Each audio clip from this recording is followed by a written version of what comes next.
वालेकुम। तो इस वीडियो हम बात करेंगे मुंह के चालों के बारे में। तो मैं टॉप 5 क्रीम या जेल बताऊंगा जिसके इस्तेमाल से आपकी मुंह के चाले जो है वो ख़त्म हो जाएंगे। तो वीडियो को स्टार्ट करने से पहले मैंने इस टॉपिक पे 4 वीडियो बनाई है, तो आप उनको चेक कर सकते हैं। तो उसका लिंक मैं डिस्क्रिप्शन में दे दूँगा या एंड स्क्रीन पे दे दूँगा। इन वीडियो को देखकर आप माउथ अल्सर के बारे में मालूमात हासिल कर सकते हैं। तो मेरे पास नंबर 1 पे है कैनालॉग ओरल जेल। तो ये आपको तकरीबन 112 या 110 रुपये में जो है मार्केट में मिल जाएगा। नंबर 2 पे हमारे पास आता है सोमोजिल क्रीम। तो ये आपको तकरीबन 65 से 70 रुपये के दरमियान में जो है मिल जाएगा।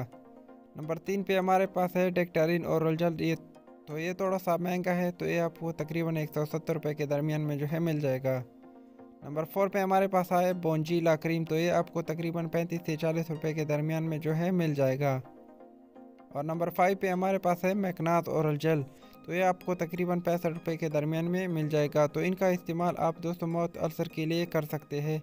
अगर आप छोटे के लिए करेंगे तो ये आपको ड्रॉप के फॉर्म में जो है मिल जाएगा, तो उनके लिए वो कर सकते हैं। और बड़ों के लिए ये दोस्तों आप